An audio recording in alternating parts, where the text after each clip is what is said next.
자, 이번 사건 지난해 1월입니다. 아동학대 의심 신고가 접수되면서 시작했죠? 네, 신고자가 의사였습니다. 딱 그 생후 8개월인 아이를 진찰하고 나서 그 직후에 바로 했는데요. 그 이유가 아이가 생후 8개월 됐는데 뇌출혈 증상도 있고 또 이마랑 팔에 멍이 들어 있었던 겁니다. 그래서 경찰이 바로 부모를 피혐의자 신분으로 조사를 했습니다. 이 경찰 조사에서 이 아이 아빠는 팔에 든 멍은 목욕하다가 또 이마에 든 멍은 흔들 의자에서 애가 떨어져서 그렇게 생긴 거다라면서 학대 의혹은 전면 부인했습니다. 아내도 학대는 없었다는 취지로 진술을 해서 당시에 부모에게 이 아이 돌려보냈었습니다. 자, 그렇게 병원에 있다가 퇴원을 했습니다. 그런데 얼마 안 가서 아이가 또 병원에 왔습니다. 태어난 지 불과 20여일 만에 다시 응급실에 아이가 왔습니다. 어떻게 된 건지 나중에 수사를 통해 밝혀진 거는 이 아이 아빠가 아이가 기저귀 갈아준데 울질 않는다고 이 팔다리를 너무 세게 움켜줘서 대퇴골이 부러질 정도로까지 아이에게 폭행을 가한 겁니다. 결국 다시 응급실에 찾아가는데 의사들이 보니까 아니 첫 번째도 아동학대라고 의심을 했었는데 두 번째 뼈가 부러질 정도로까지 아이에게 외상을 줬다는 게 도저히 이해가 안 가서 아동학대로 다시 신고를 한 겁니다. 자, 아이는 결국 뇌병변 중장애 판정을 받았다고 합니다. 자, 그 원인, 첫 신고 전날 있었던 폭행 때문이었다. 네, 작년 1월 26일인데요. 예. 저녁 무렵에 집에서 그때 생후 8개월이었습니다. 이 아들의 눈 그리고 이마를 손으로 3번 때리고요. 또 쇄골 부위를 3개 움켜쥐었는데 팔뼈가 부러졌어요. 세상에. 그리고 또 팔뼈가 부러진 걸 넘어서 뇌출혈도 발생했습니다.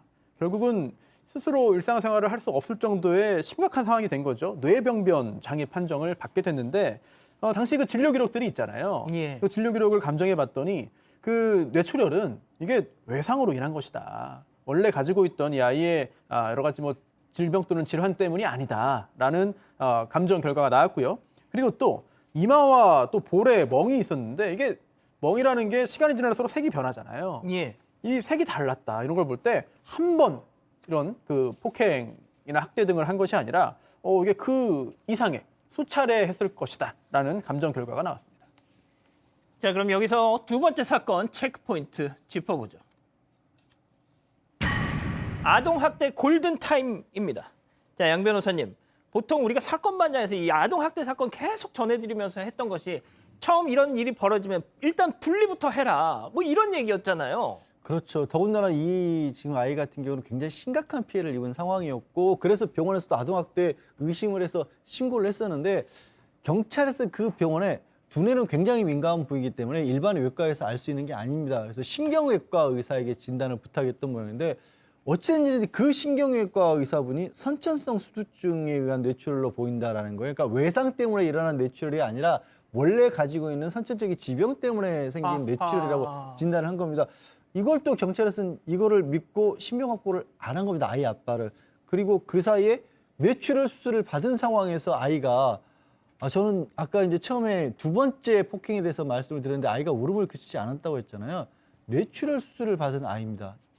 이게 울음을 그칠 수가 있었겠어요, 이 아이가? 그렇죠. 그 아이를 또 폭행을 한 겁니다. 그런 식으로 그러니까 분리되지 못한 상태로 집으로 갔다가 다시 일을 겪은 겁니다.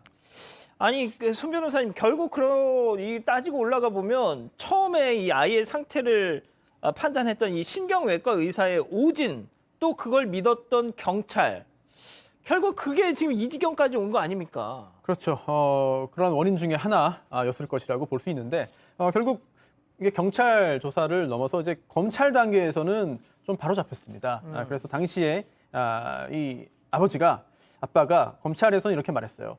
경찰 수사 당시에 아내가 멍은 이거 형이 때린 거라고, 아이들의 형이 때린 거라고 말하자고 해가지고 거짓말을 한 거다라고 실토를 했는데요. 이게 뭐 그냥 실토한 건 아니에요. 수사를 할 때 휴대전화기에 굉장히 많은 자료들이 있잖아요. 예. 이제 부부 아니겠습니까? 그렇죠. 부부면은 여러 가지 연락을 긴밀하게 다양하게 주고받으면서 입을 맞추는 경우들이 종종 있기 때문에 수사했더니 아니나 다를까 다 포착이 된 거죠.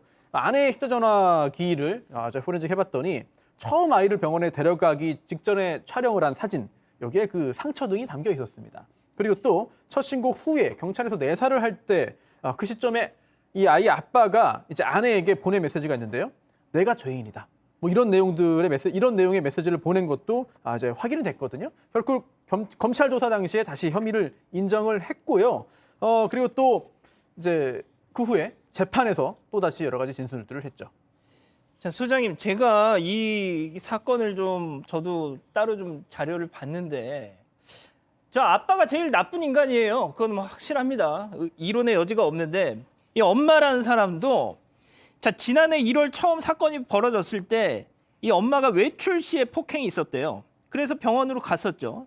자, 그런데 지난해 3월 아내가 또 외출했을 때 폭행해서 두 번째 사달이 납니다. 예?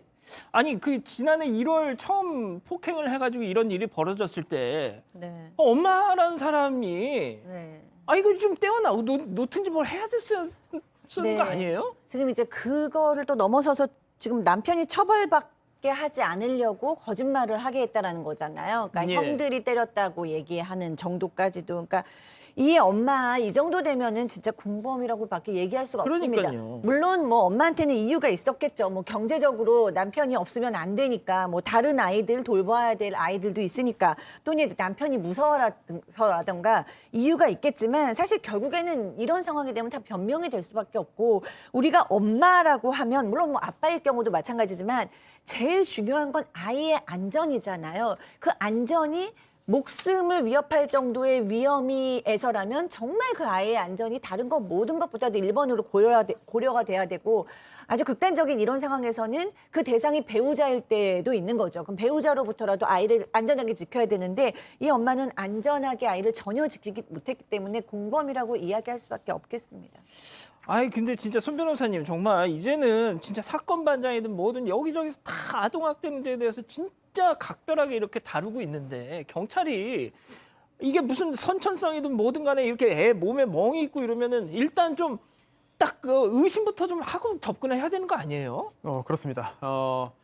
검찰 수사든 또는 그 후에 재판이든 경찰이 최초에 수사했을 때의 결과와 다른 결과가 나왔다고 해서 무조건 경찰을 다 비난하기는 어려워요. 수사니까. 물론이죠. 네. 예. 하지만 이 사건은 좀 특성이 있습니다. 피해자가 큰 피해를 입었고 8개월이거든요. 즉 자기의 피해 상황을 말할 수가 없습니다. 또 자기가 저 이거 수사 좀 잘해주세요. 저 이렇게 피해를 입었는데 왜 이렇게 이 정도로밖에 수사를 안 합니까? 이거 잘못된 겁니다. 라고 말할 수가 없어요. 게다가 가해자가 누구냐? 이 아이를 돌보는 또 부모입니다. 예. 그렇기 때문에 스스로가 자신의 잘못을 아주 쉽게 충분히 감출 수 있고 또한 그렇게 감추려고 시도할 유인이 상당히 강한 경우죠. 그렇다면 더더욱 경찰 단계에서부터 이 사건에 이런 유형의 사건에 있어서는 좀 더 의심을 하고 접근했어야 되는데 글쎄요.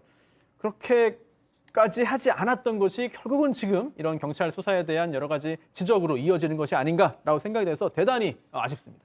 뭐 일단 경찰 측에서는 1차 신고 접수 후 계속 내사를 해왔고 2차 신고 당시부터는 곧바로 분리를 했다 이렇게 해명을 했는데 양 변호사님 그래서 뭐 재판부 판단은 어떻게 나왔습니까?